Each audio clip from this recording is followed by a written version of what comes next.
Welcome, everybody. This is Ray Friedman with Lights on MOR, and today we have Zhi-Xue, Distinguished Professor at the Guanghua School of Management at Peking University. And he's here today to talk with us about his new paper, Taking the Path Less Traveled, How Responsible Leadership Addresses a Grand Challenge in Public Health, a case study from China. So welcome, Zhi-Xue. And I'd like to start by just asking, this is a very different kind of paper. You've done many traditional empirical papers, but this is, as you say, a case study. What led you to take this approach for this paper? Yeah, thank you, Ray. Yes, by training, I'm a social psychologist, and I'm good at qualitative research. And this time, I use a case study. And you asked me why. I think I have no other choice except case study. The reason is that first, we want to study a complicated and dynamic phenomenon, which cannot be easily captured through the traditional quantitative methods. In terms of research paper, if produce research paper, I should not do this case because it's so difficult. As you mentioned earlier, by training, I'm a social psychologist, but studying this case, I'm not familiar with healthcare industry and the medical industry. I spend so many time reading the background knowledge, get to know the background knowledge, and get to know the government policy. Very, very time consuming. You can see I conduct so many interviews with the founder and different people.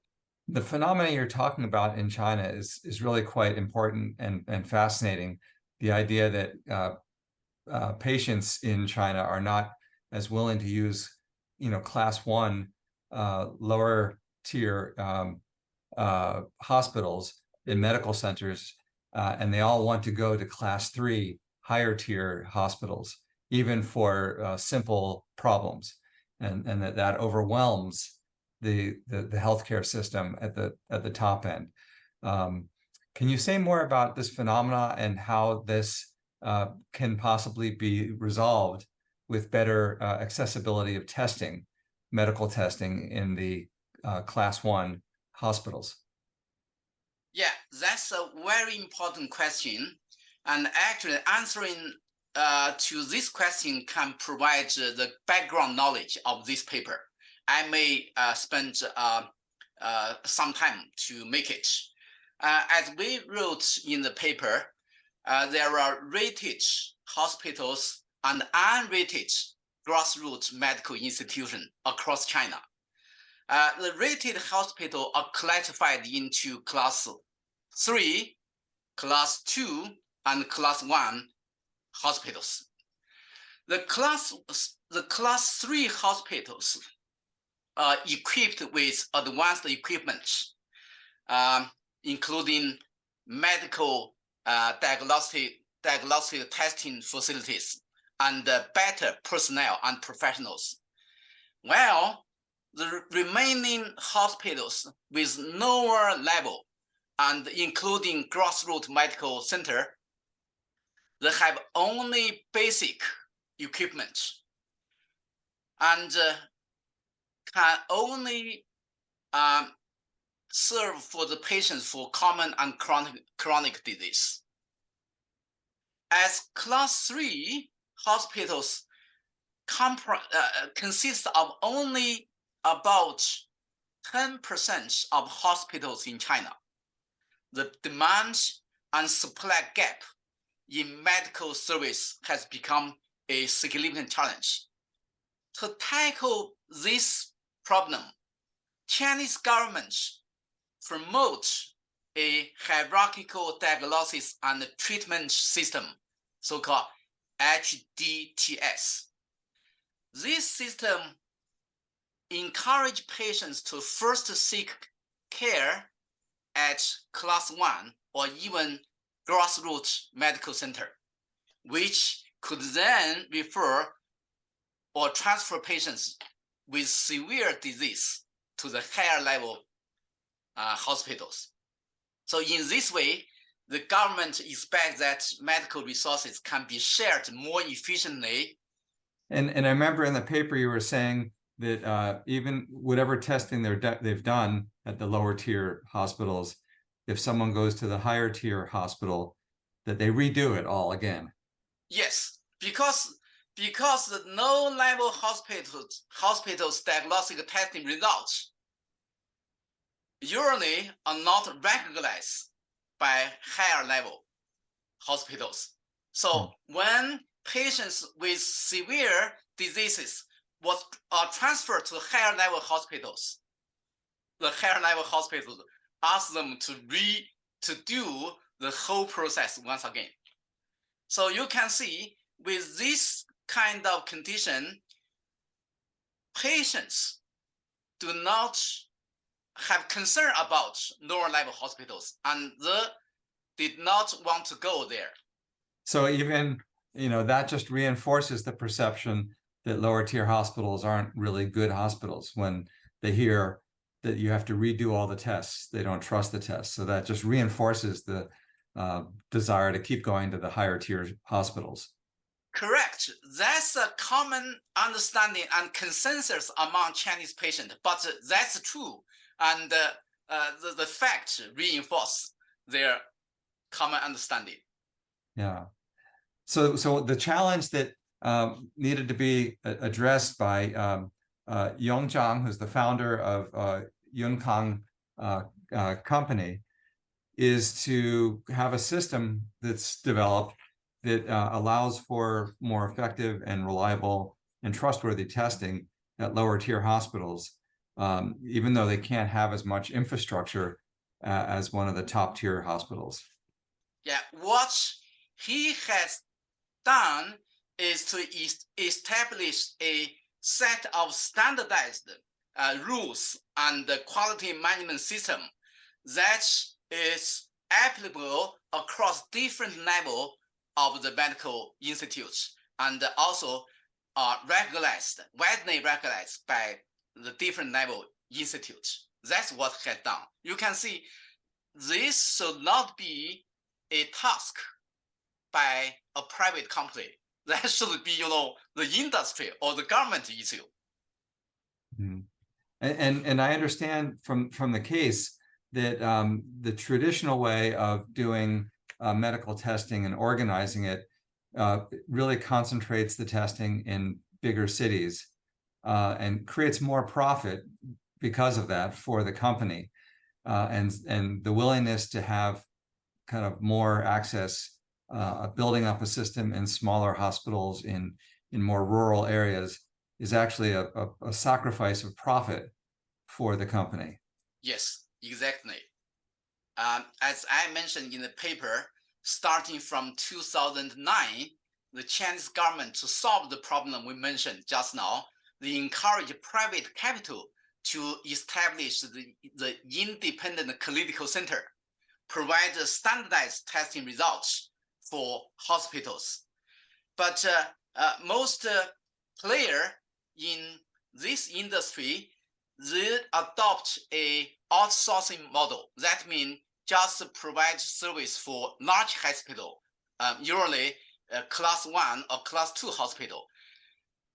Zhang Yong could have adopted this model, but his mission is to solve the problem. That means patients from the countryside or rural area or the county level have no chance, cannot access to qualified diagnostic testing. So he gave up that kind of model and use another model, the collaborative center model. So how is he able to keep the focus on the social side of the equation, even though there were probably many pressures to focus on the profit side? I think even in the late 1990s, as a successful financial investor, he understood some grand challenge in China. And at that time, none of the business people engaged in the business aim to solve those kind of problem. So because he's an ambitious person, he wants to try his best to do that. Yeah, and I know that it's been the company has been listed on the Hong Kong Stock Exchange recently, I think last year. Is that causing them any increased pressure to try and focus more on profits? How is that being handled? Yeah, I think it's possible that the listing of Yuncang on the Hong Kong Stock Exchange could make it harder. However, from my perspective, as long as the company's social mission and Zhang Yong's ambition remains a priority, the listing will enable the company to raise capital to expand its operation and impact. I mean, this is a way of leading, with a focus on the social mission. Do you see other sectors of the economy that can benefit from this kind of approach? Sure. I think there are several